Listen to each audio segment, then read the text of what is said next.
بھی اسرائیل کے مقاصد تھے وہ حاصل کرنے میں ناکام رہا ہے. وہ آپ نے کئی دفعہ پہلے بھی بیان کیے کہ وہ قیدی چھڑانا نہیں چھڑا سکے، وہ حماس کو ختم کرنا نہیں کر سکے، بالآخر مذاکرات پہ کرنے پڑے اس سارے کام کے لیے.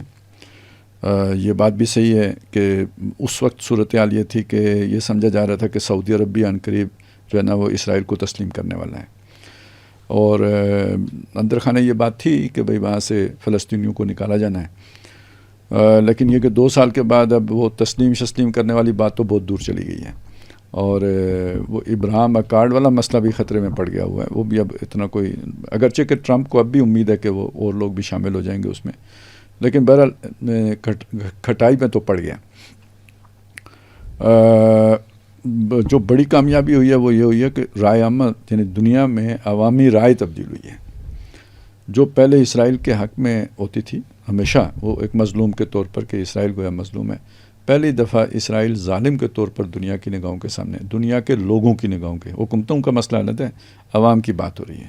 اور یہ جو اسرائیل کے پیچھے کھڑی تھی حکومتیں اور فلسطینیوں کے خلاف تھیں، ان کے اندر جو تبدیلی آئی ہے وہ در حقیقت وہ رائے عامہ کی تبدیلی کے نتیجے میں وہ مجبور ہوئے ہیں یہ معاہدہ کرانے پر. یعنی یہ اصل پریشر ان قوموں کا پڑا ہے. اچھا، اب اس سارے کے باوجود یعنی ایک دوسرا رخ ہے میں جو سامنے رکھنا چاہتا ہوں. یعنی یہ اچیومنٹ ہے، اس میں کوئی شک نہیں ہے، اس کا انکار نہیں کیا جا سکتا، ماننا بھی چاہیے، خوشی کی بات بھی ہے.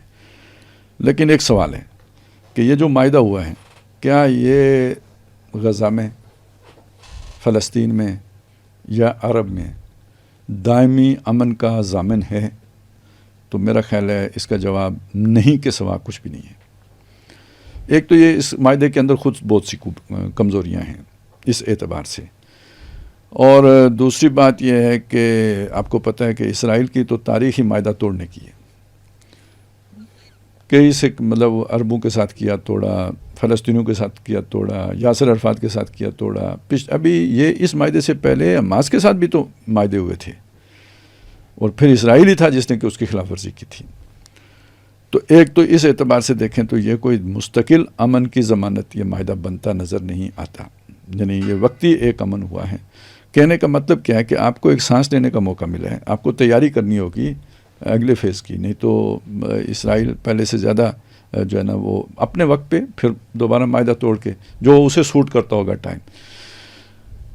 تو یہ میرا یہ گمان ہے. اور یہ تیاری کس نے کرنی ہے؟ حماس نے تو نہیں کرنی، اب مسلمان ملکوں نے کرنی ہے جو گارنٹر بنے ہیں کہ کل جب اسرائیل یہ گارنٹی توڑے گا تو انہوں نے کیا کرنا ہے، تماشا دیکھنا ہے یا کچھ کرنا ہے. تو جو کرنا ہے اس کی پلاننگ کریں پھر، کہ تب اسرائیل کو کیسے نت ڈالی جائے گی. یہ تو اب ترکی کا کام ہوگا، یہ تو اب سعودی عرب کا کام ہوگا. یہ ٹرمپ سے تو آپ امید نہیں رکھ سکتے کہ وہ کام کرے. ہاں، اللہ اس سے بھی لینا چاہے تو لے سکتے ہیں، لیکن ہم نے تو بات اپنوں کی کرنی ہے. یہ پاکستان کو بھی سوچنے کی بات ہے کہ انہوں نے کیا کرنا ہے آگے. تو ایک تو یہ چیز ہے. دوسرا، مجھے اصل میں اس سارے معاہدے کا یہ پہلو دیکھتے ہوئے کہ حماس کی جو اس سارے معاملے میں جو بارگیننگ پوزیشن تھی نا، وہ قیدی تھے جو اسٹرینتھ دیتے تھے اسے، اور اسی وجہ سے ساری بات چلتی تھی. اور یہ اسرائیل کی بھی بہرحال اچیومنٹ ہے کہ اب حماس کے پاس کوئی ایسی شے نہیں ہے کہ جس کے ذریعے سے وہ اسرائیل کو پر دباؤ ڈال سکے. تو جب میں یہ اس رخ پہ سوچ رہا تھا تو مجھے ایک بات یاد آ گئی. وہ یہ بات ہے کہ آپ نے بھی سنا ہوگا، ایک حدیث میں الفاظ آتے ہیں کہ یہ جو جاجوج ماجوج ہیں یہ دیوار چاٹتے رہتے ہیں، صبح کے مطلب بہت قریب پہنچ جاتے ہیں تو رات ہو جاتی ہے، کہتے ہیں چلیں باقی صبح کر لیں گے، اور پھر اگلے دن وہ برابر ہوتی ہے. یہ اس سے عام مفہوم دیوار کے پیچھے قید ہیں اور دیوار چاٹنے سے مراد لیا گیا ہے کہ اس میں نقب لگا رہے ہیں. تو یہ قرآن مجید کے بیان کے خلاف جاتی ہے بات، کیونکہ جو دیوار جس کے بارے میں خیال ہے کہ بھائی وہ اس کے پیچھے قید ہیں، وہ ذوالقرنین نے تعمیر کی تھی، اور جب اس نے تعمیر کی تھی تو اس کے بعد کہا تھا کہ فَمَسْتَطَاعُوا أَن يَظْهَرُوهُ وَمَسْتَطَاعُوا لَهُ نَقْبًا. اور قرآن مجید نے انڈورس کیا، ان الفاظ کو نقل کیا ہے، اور یعنی پوری آن بان شان کے ساتھ نقل کیا ہے کہ اب وہ استطاعت نہیں رکھ سکتے اس پر چڑھنے کی، یعنی چڑھ بھی نہیں سکتے، اوپر سے پھلان کے گزر نہیں سکتے، اور نہ ہی اس میں نقب لگا سکتے ہیں، کیونکہ آپ دیکھیں وہ لوہے کی شیٹس ہیں جن کے اندر جو ہے نا وہ سیسا بھرا ہوا ہے، تو وہ کیسے اس کو زبان سے چاٹ کے وہ کیا جا سکے گا؟ بے شک آپ کی زبان ہے، ڈرل مشین بھی نہیں کام کرے گی. اور قرآن صاف کہہ رہا ہے کہ جی یہ اسے نہیں نقب لگا سکتے. تو ایک مسئلہ پیدا ہوا. تو میں نے کہیں اور اس کا حل نہیں دیکھا. ایک آسان حل تو اس کا یہ ہے کہ آپ حدیث کا انکار کر دیں کہ یہ حدیث ہی نہیں ہے، لیکن ایک بہت اچھی توجیہ ہے جو مولانا مناظر احسن گیلانی رحمۃ اللہ علیہ نے کیا، میں اس کے لیے یہ سنا رہا ہوں آپ کو. وہ توجیہ ہے اصل میں انہوں نے وہ سارے یاجوج ماجوج کی جو صفات ہیں نا وہ فٹ کی ہیں یورپی اقوام کے اوپر، جو نارڈرک ریسز ہیں نا ان کے اوپر فٹ کی ہیں. اور پھر اس کے بعد انہوں نے یہ کہا کہ ان کا یہ طریقہ واردات رہا ہے تاریخ میں کہ یہ جنگ کرتے، اگر یہ ناکام ہو جائیں تو مذاکرات کے ذریعے سے وہ مقاصد، یعنی جو عسکری ذرائع سے یہ اپنے مقصد حاصل نہیں کر سکتے وہ ٹیبل پر بیٹھ کے حاصل کرتے. تو مذاکرات تو زبان دانی کے، یعنی یہ نقب لگانے کا مطلب یہ ہوا دیوار چاٹنے کا کہ وہ در حقیقت اس سے مراد یہ ہے کہ اپنے مقاصد حاصل کرنے کے لیے یہ دھوکے فراڈ دگے اس سے کام لیتے ہیں، اگر چرب زبانی کو استعمال کرتے ہیں. یہ انہوں نے پھر اس کی ایک توجیہ کی ہے، اچھی لگی تھی مجھے، وہ یاد بھی رہ گئی.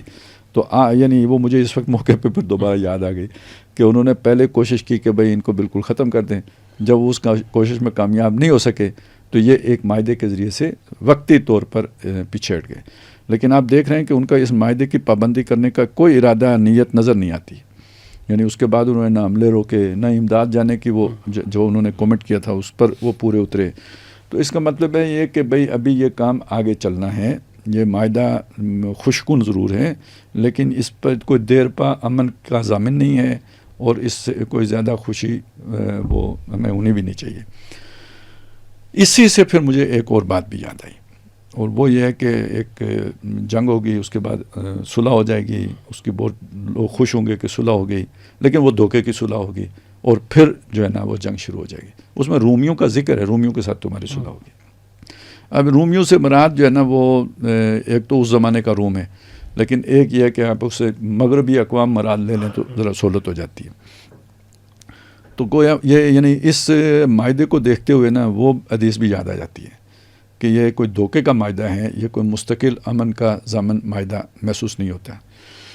اور یہ صرف فلسطینیوں کا مسئلہ نہیں ہے، یہ تو پورے عرب کے لیے پھر مسئلہ بننے والا ہے.